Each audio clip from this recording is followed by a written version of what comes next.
Welcome to the Empowering Choices Parenting Podcast. My name is Joshua. I am Lucas. And I'm Eric. Lucas and Erik are licensed professional counselors, and today the title of our episode is called Don't Use That Voice With Me, Young Man. I like how you'd use like an accent. Like, who were you trying to be there? I don't know. It's like I started normal and then I went into something. But when I hear a title like that, I just think of like some really kind of decrepit, like, oh, don't use that voice with me. You're really going to be insulting part of our audience here. True. Well, you know, as I was looking at a few things in preparation, one of the most consistent scenes that comes up on the internet with this phrase is from The Little Mermaid, where I think it's Poseidon that says, "Don't take that tone of voice with me." Interesting. Yeah. From the new version of the film? No, or it's from the cartoon one. From the original. Because I saw it a couple of times and I saw it say Little Mermaid, but I didn't follow through with, seeing the whole thing or anything. But there we go. But he definitely had the definite authoritarian voice. I'm going to put you in your place. Mm-hmm. How dare you take that tone of voice with me type thing. Yeah, and I heard that kind of thing a lot growing up, and sometimes I didn't even say anything to provoke that response. Mm-hmm. That's right. That's right. Yeah, I would, teachers would be telling us this and that and doing whatever, and then they'd come by me and say, "You need to wipe that look off your face, right. Don't you, whatever." And it's like, I'm not even saying anything. Don't use that face with me, young man. Exactly. That's right. And so I think, some of this is kind of about, like, don't give me attitude, maybe? Yeah, absolutely. That really is what is behind that, is that don't give me the attitude you're giving me. Mm-hmm. And, I couldn't quite figure out where that came from, where that got started, where that it rolled into, the face look. Yeah. I heard those things when I was a kid too. Your face is talking back to me. Right. And it's like, man, that was an easy button to push with you. I mean, as a kid who could control situations, had a strong will, and, could control adults, you just use a little bit of a facial expression and, man, you're in the driver's seat. Yeah. You found as a child that if you got an adult to be that upset, that you were more in control at that point. Oh, very much so. Mm-hmm. And it didn't take much. That's kind of an interesting perspective because our primary intended audience here is parents. Right. And I was just talking to some parents yesterday of you need to be emotionally in control when you're parenting your children because you're going to get the best results if you are. Mm-hmm. And that's what you're saying of mm-hmm. if the adult becomes emotionally dysregulated, they're less able to adult. Yeah, I never really thought about it, but until you were just mentioning this, Eric. But yeah, I feel like a lot of times when I would get such a rise out of whether it be one of my parents or a teacher, that almost was cool. I'll mm-hmm. keep doing this mm-hmm. versus if I did not get a response and people were just the same, mm-hmm. it didn't do anything for me. Right. I would, because you, Eric, you were talking about that meant I had more control. And I would wonder maybe the way you're describing it, Josh, of I know there's at least some kid that feels this way of ooh, if I push the button, something cool happens. Right. Not even I get more stuff, but if I push the button, noises come out. Yeah. Right. So if I do this, the adult makes sounds. Yeah. Mm-hmm. I mean, one of the biggest things of my career was in 6th grade when we made our Your science. career? Hang on. My career is maybe not a great student. I don't know. but our 6th grade science teacher left the room crying. And that was a thing we talked about for years. We literally that was a hash mark on your whatever, right? That was a win. And so, I mean, and it wasn't like we wanted to, I don't think as kids we realized we're literally causing emotional distress mm-hmm. for this person. Absolutely. But it's just we're bored. This is boring. Right. If I say these things, I get this response, and that's kind of fun to watch. So. Mm-hmm. And I don't have to do whatever the thing is with the studying. Exactly. Right. Yeah. And there wasn't a consequence of you made the substitute cry, therefore you're all in detention for a week. Right. Yeah. Right. That could have theoretically given you some information of, oh, that was bad. Right. Because you just cued it as ooh. Mm-hmm. It was like fireworks. Yeah, I had that teacher. The substitute or the teacher that said, "I will be gone for a week, and if you treat my substitute badly, let me tell you about this classroom. There's a window right over there that is up against the attendance office, and I will, for that next week that I am back, have your assignment on the board, and I will stand back there behind the glass and drink my coffee and provide the federal supervision that I need to provide. And this is like high school geometry, you know, and he's like, and it will be a new unit. You know, and it's like that's a very unique threat that you have to like. Your brain cells have to be engaged to like track what he's talking about. Yeah, and you'd have to care about the class. Well, the class went through it once, so you know they then cared about it. They went through it once. Yeah, you know, so it was there. Yeah, well, and you know, never make any threats you're not willing to follow through on. Exactly. You know, you have to be willing to go through with that, and a part of this statement that's in our culture, don't take that tone with me. I understand what it's about. It's about that attitude. You're trying to address the attitude. It's generally a way that when you address it that way, it can make things worse or blow up really quickly because, you know, and depending on the age of your child, you know, middle school is starting to be able to work with how do I find myself? Who am I? What are the values that I want? How do I speak in this world to be heard? How do I get heard? Then you get into high school, you've got some of that's a little more formed in there. And now it's about how do I advocate for myself? How do I, you know, voice my needs? How do I put information and ideas out there in ways that can be received and heard? And when it's your baby, a lot of times it can come across, depending on how you were raised, as a challenge.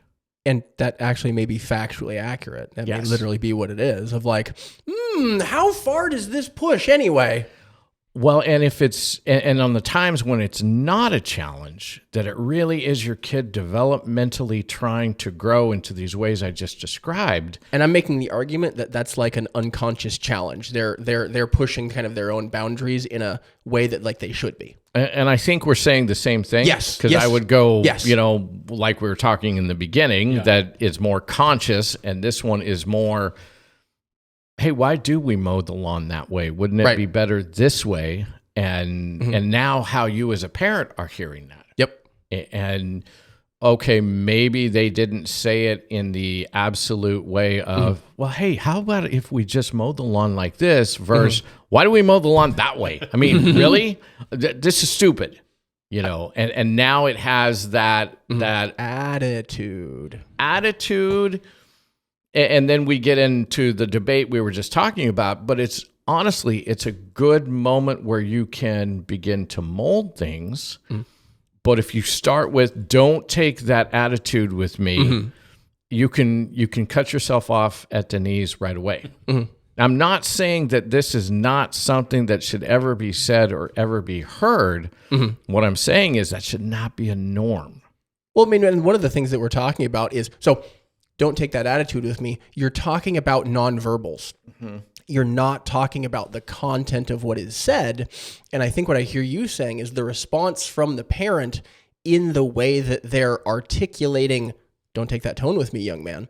Those nonverbals in the way that that sentence is said can negatively impact the outcome that you're going to get from the child. Yes. Because if you said, hey, that attitude's probably not what we're going for, you're communicating a very similar meaning. I did change the words, but my tone drastically changed from the, you know, the spinster Catholic nun stereotype with, you know, waving the ruler.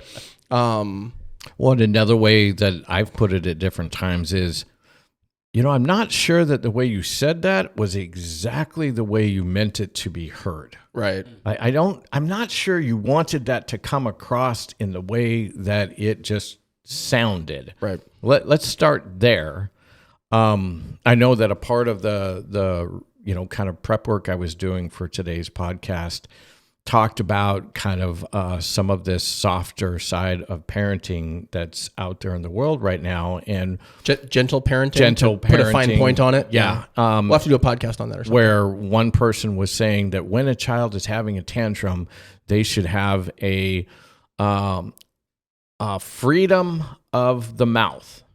And I'm going, what in the world does that mean? That sounds hazardous. Yes. I thought so too. And as I'm reading it, what the author was saying is that the child, because they're trying to get all of these powerful emotions out, should just be free to get them out, say, scream, bark, whatever it is they need to do to get those out, because that's the idea, is to get them out, not hold them in. No. And I was thinking the exact same way, because what you're doing as a parent is now I'm going to use the word molding, but at the same time, in context, you're teaching your children how to handle the reins of their emotions and their behaviors and their reactions.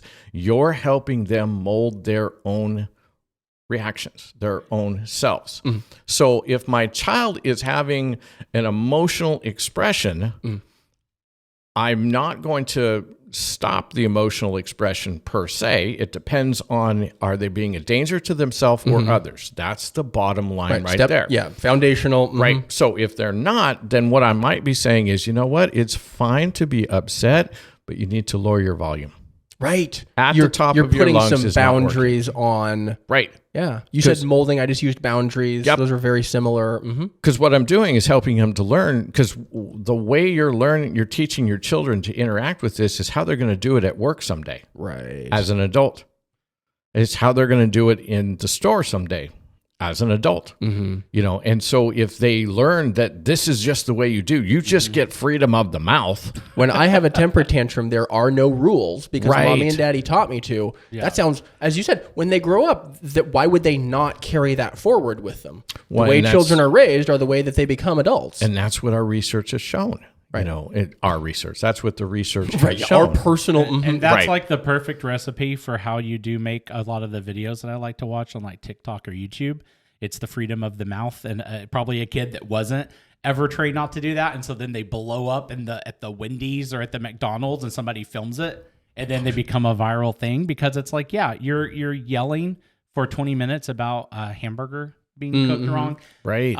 That's an improvement over the guy who tried to rob a Wendy's with an alligator. But I mean, wow, that's a different story. That was freedom of the alligator. Freedom of the alligator. But yeah, I mean, wouldn't the idea be that once they start going down that path, yeah, you've got to now rein them back in and help them to not, because it's not acceptable to spend 20 minutes freedom of the mouth. Ranting and raving at a Wendy's employee because they didn't put pickles on your whatever. Right, yeah. Or it's your boss, or it's your teacher, or it's your professor, or, there's appropriate ways to be, because all of this is, how do I be assertive? How do I stand up for myself? How do I be heard? And so you have to have the foundational understanding that you're not the center of the universe. Right. Just because you're upset. And it has to be done in an appropriate way. And as children grow, that should change. Yes. And it seems like for some people, that doesn't change.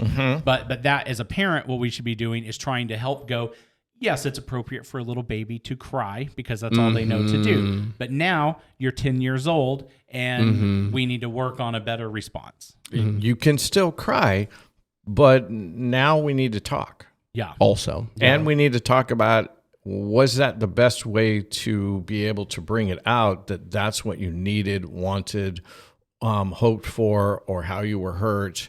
It's different when you're 15 and throwing the tantrum of throwing your body on the floor and flailing and screaming and crying, as when you were 2. I feel like a variety of our podcasts encourage parents to be more active. Yes. And I feel like this podcast has somewhat of a different tone of like, don't use that voice with me, young man, is a very authoritarian kind of top-down approach. And we're reminding parents that like there's too far also. You can wield your power with too heavy a hand in a way that doesn't get you the results that you want.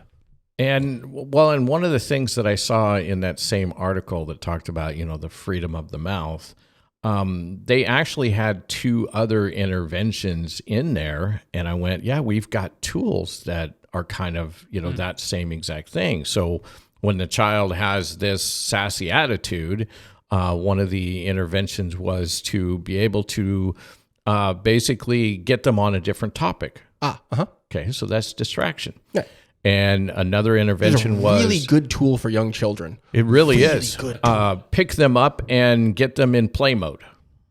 Which is similar to get them on a different. It's similar to distraction. And it's the idea was don't get hooked by that attitude that you're seeing coming there from them. So in this article that you're describing, they said, allow the child to have freedom of the mouth, but also simultaneously attempt to do interventions that cause them to stop doing that. Correct. That sounds contradictory to me. It's very contradictory. Allow them to express their emotions because expressing emotions is good, but also at the same time, you really want to cut them off from doing that because that's bad.